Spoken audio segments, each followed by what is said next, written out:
Salut à tous, alors aujourd'hui je vais vous faire une vidéo concernant le train avant, pour le réglage du train avant, ce qu'on peut faire. Sachant que sur le train avant il y a quand même beaucoup de choses à voir sur les pancars. Les pancars ça va être des voitures très simples, mais au final il y a beaucoup de réglages pour pouvoir aller très vite avec.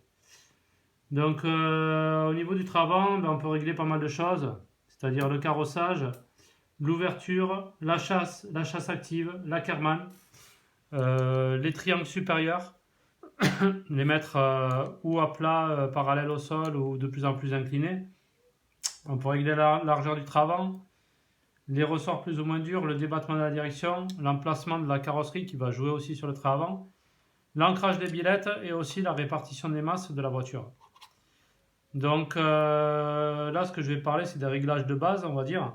Je ne parle pas de l'emplacement de la cuve par rapport au train avant, ce que ça va jouer, etc. Je vais parler vraiment des réglages. Sachant que pour les pneus, c'est pareil, je ne vais pas trop parler des pneus du train avant. Logiquement, on a fait pas mal de sujets là-dessus, sur les pneus.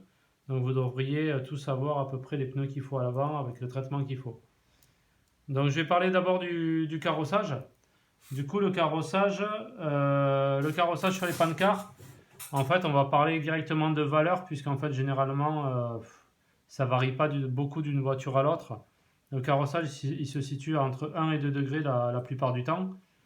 Donc, si vous réglez un carrossage sur vos roues avant de 1,5, 1,5 de carrossage, logiquement, vous êtes à peu près dans le bon. Ensuite, à partir de là, on va regarder l'usure des pneus, et selon l'usure des pneus, soit en rajouter un petit peu, soit voir les réglages que vous avez sur tout l'ensemble de votre train avant. Puisque bien sûr, vous allez régler un carrossage comme ça, mais dès que vous êtes en appui, ben, il y a le carrossage qui varie selon le réglage de votre triangle avant, selon pas mal de choses. Il y a aussi beaucoup d'autres choses qui varient, l'ouverture, le pincement, etc. Il y a beaucoup de choses qui varient sur le travail de la pancarte quand celle-ci est en appui. Donc carrossage, on part sur une valeur de 1,5, c'est une valeur de base. L'ouverture des roues, c'est pareil. L'ouverture, c'est quoi? C'est en fait c'est l'ouverture des roues comme ça, elles sont plus ou moins ouvertes. Euh, Plus vous avez d'ouverture, plus vous allez avoir une voiture qui va rentrer fort dans les courbes. En même temps, elle va pas être très stable sur les changements de direction. Et voilà quoi. Donc au niveau de l'ouverture, on part pareil sur des valeurs généralement comprises entre 0,5 et 1,5. C'est des valeurs de base pour les pancartes, ça ne sert à rien de chercher des ouvertures extrêmes, etc. Généralement, voilà, c'est comme le carrossage. Il y a un carrossage qui est pratiqué la plupart du temps qui marche. Au niveau de l'ouverture, c'est à peu près pareil. Maintenant, là où on va pouvoir faire beaucoup de réglages sur le travail, c'est au niveau de la Karman. La Karman, ça correspond à quoi? Je vais vous montrer. La Karman, c'est ça. C'est quand vous tournez vos roues avant, par exemple, vous allez avoir soit vos roues qui sont à peu près parallèles, soit la roue antérieure qui est beaucoup plus braquée que la roue extérieure. Donc, l'effet que ça a, en fait, c'est que plus vous avez d'Ackerman, plus votre voiture, elle va être directive. Donc, elle va rentrer très fort dans la courbe. Par contre, dans la courbe elle-même, elle va pas passer très vite. Pourquoi? Parce qu'en fait, si vous avez un Ackerman excessif, vous allez vous retrouver comme ça. Et du coup, cette roue-là, en fait, elle va avoir tendance à freiner la voiture. Puisqu'en fait, la voiture va suivre à peu près la courbe de cette roue. Mais par contre, celle-là qui est comme ça, ben, du coup, elle va plus ou moins déraper, on va dire. Et ça va vous faire perdre toute la vitesse dans la courbe. Donc, ensuite, si vous réglez très peu d'Ackerman, vous allez avoir les roues parallèles. Alors, dans la courbe, ça va être très rapide. Par contre, en entrée de courbe, ça va être un peu mou. Elle va pas être très incisive, la voiture. Alors le truc, c'est de trouver le bon accord entre une voiture qui va rentrer fort dans la courbe, qui va passer vite et ressortir vite. Donc, je ne sais pas si vous voyez, moi, par exemple, sur celle-là, j'ai mis les billettes comme ça me permet d'avoir très peu d'Ackerman, en fait. Et aussi, j'ai un braquage maxi, on va dire, voilà, qui est à peu près comme ça. C'est-à-dire, j'ai réglé un travail très efficace, avec très peu de débattement. Donc avec ce débattement-là, je prends toutes les courbes facilement et très serrées et à très haute vitesse. Le but, si vous voulez aller vite, c'est d'avoir peu de débattement pour que la voiture suive en fait la courbe que va donner les roues avant. Si vous avez un débattement plus important que ça, par exemple dans la courbe, forcément vos pneus dans la courbe, il va être à peu près un braquage comme ça dans une courbe. Ça veut dire que par rapport à l'axe de votre châssis, ben, l'avant va déraper, il va freiner toute la voiture, c'est pas normal. C'est que votre train avant, il n'est pas assez efficace. Donc il faut un train avant très efficace pour pouvoir tourner avec très peu de débattement.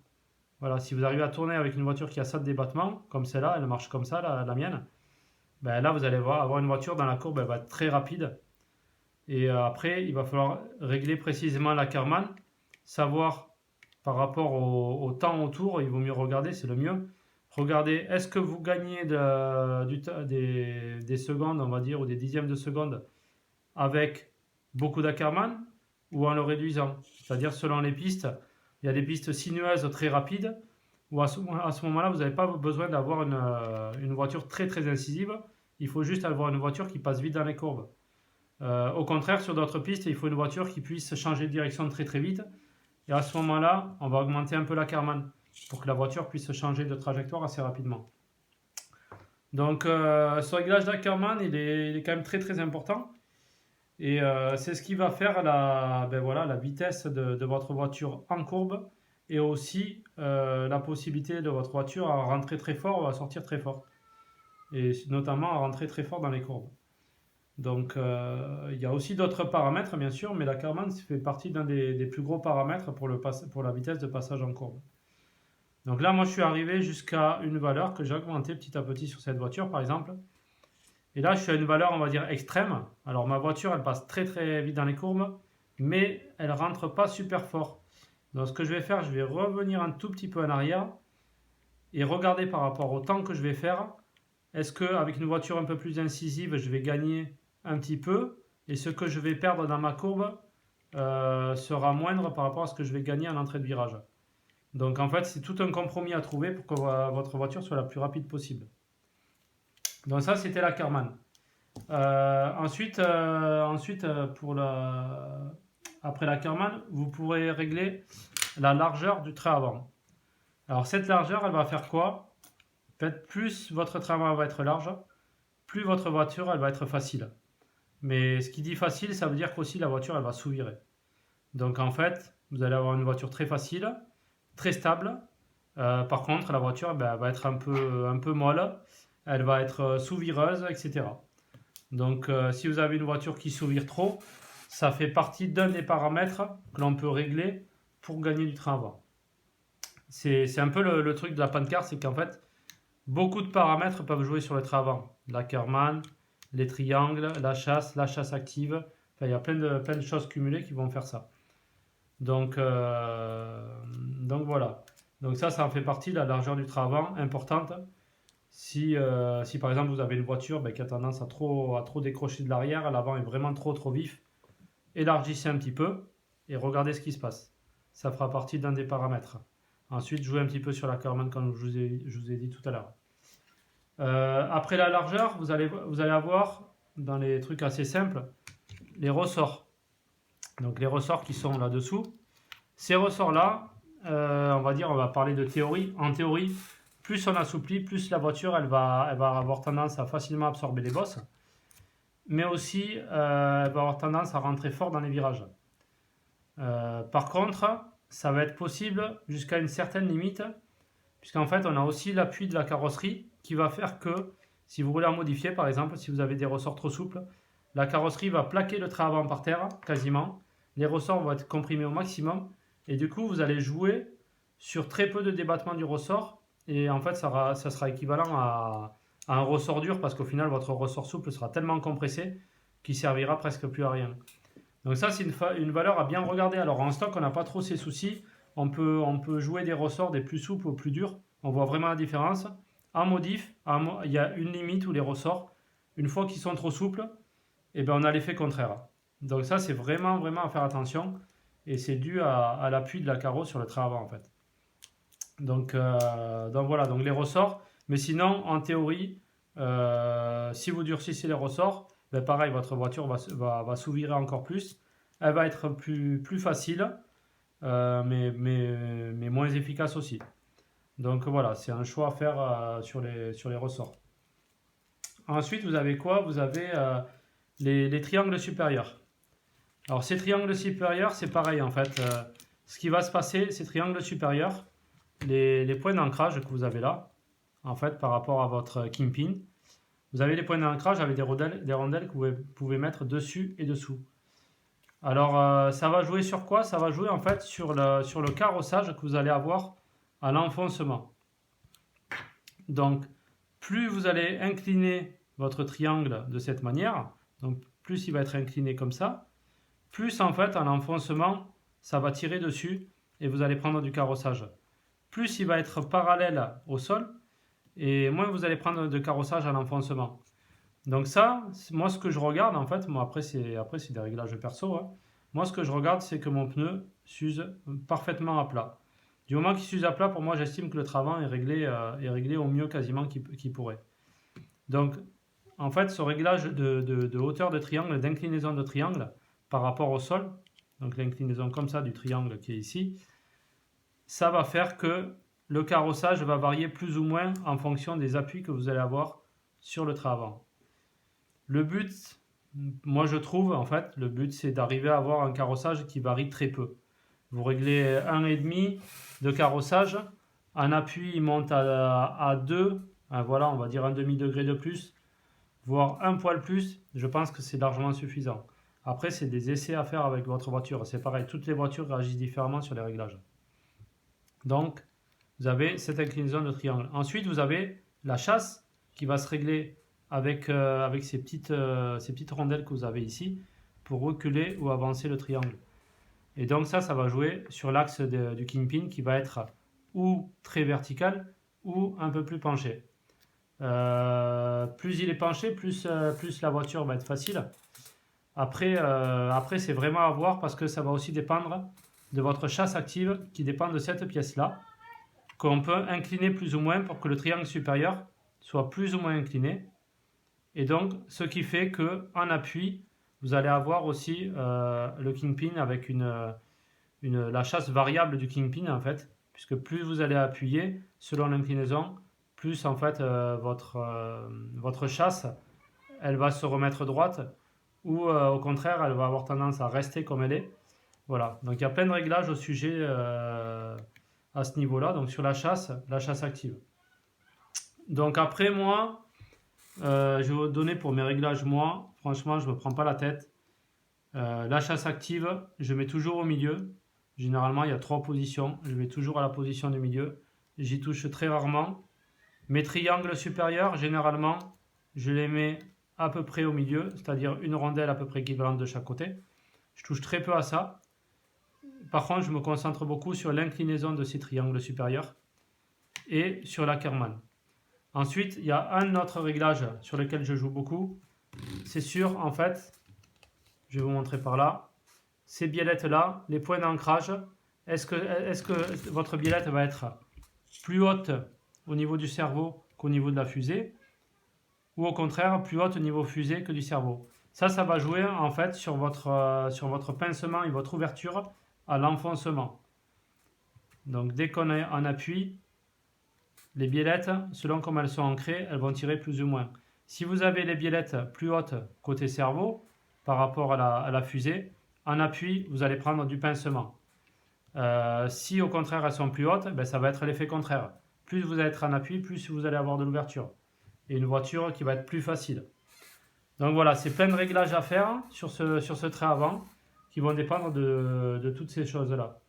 Après, ce qui va jouer beaucoup, comme j'en discutais avec d'autres pilotes, des pilotes d'époque comme William ou comme ça, franchement, en panne-car, ce qui est très important, c'est l'ensemble carrosserie, pneus et traitement. Si vous avez une carrosserie bien placée, avec des bons pneus comme il faut et des bons traitements, votre voiture elle va marcher, ça c'est sûr. Après, c'est des petits trucs en plus. Ça ne sert à rien de régler par exemple un Trabant et essayer de régler des choses si à la base vous n'avez pas la bonne dureté de pneus avec le bon traitement et la carrosserie bien placée. La carrosserie bien placée, c'est-à-dire que sur le train avant, si vous avez votre carrosserie, je vous montre, qui va être soit ici, soit avancée, soit reculée, ça va aussi jouer sur l'efficacité de votre train avant. Pourquoi? Parce qu'en fait, ce qui va se passer, c'est qu'aussi, en reculant la carreau, forcément, par rapport à l'axe des roues, vous allez avoir plus d'appui sur l'arrière. Du coup, l'avant, vous allez avoir un peu moins d'avant. Au contraire, si vous avancez votre carreau, vous allez perdre de l'appui à l'arrière, donc vous allez gagner du train avant. Donc voilà, donc l'emplacement de la carreau est très important.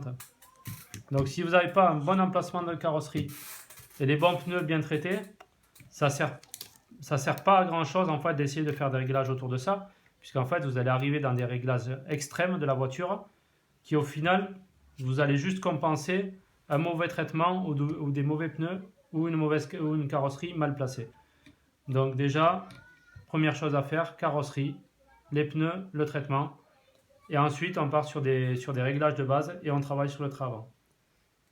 Donc voilà, j'ai essayé de... Je pense que j'ai fait à peu près le tour de la question par rapport à moi, ce que je fais en tout cas. Tout le monde fera peut-être pas pareil, mais les pancarts, c'est un peu spécial, ça ne se règle pas non plus comme les DTM. Les réglages n'ont pas forcément les mêmes influences. Et en plus, ils n'ont pas forcément les mêmes influences d'une voiture à l'autre. Mais en gros, ça vous donne une idée. Et vous avez aussi toujours les fiches de réglage. Là, vous avez une fiche sur le groupe. Vous allez dans les fichiers, vous regardez les réglages de 1/12e, fiche de réglage 1/12e. Vous allez avoir un petit résumé de tout ce que je vous ai raconté en gros. Et c'est très intéressant. Voilà. Après, pour moi, vraiment pour aller vite, le but, c'est d'avoir un train ultra efficace. C'est-à-dire qu'en fait, il faut que l'ensemble carreau, pneus et traitement soit vraiment hyper efficace sur le train avant. Et là, je règle pour avoir très peu de débattement. Voilà. Je pense que je dois avoir, pour vous donner une idée, je pense que je dois avoir ça à peu près de débattement maximum. Voilà, j'ai pas plus que ça. Et ma voiture est ultra efficace avec ça de braquage en fait. Donc pour moi, c'est pour aller vite, ça fait partie d'une des choses principales. Très peu de débattement et un train avant ultra efficace. Ça demande des réglages sur la voiture, ça demande des réglages peut-être sur la vario, sur la radio. Pour ceux qui n'ont pas l'habitude, peut-être ils seront obligés de mettre un peu d'exponentiel. Voilà, mais le but c'est ça. Très peu de débattement, un train avant très efficace pour aller vite partout et pour que la voiture prenne vite les directions qu'on lui demande. Voilà, j'ai essayé de vous faire un résumé. J'espère que ça vous a plu. Et puis voilà. Allez, à bientôt. Merci. Ciao.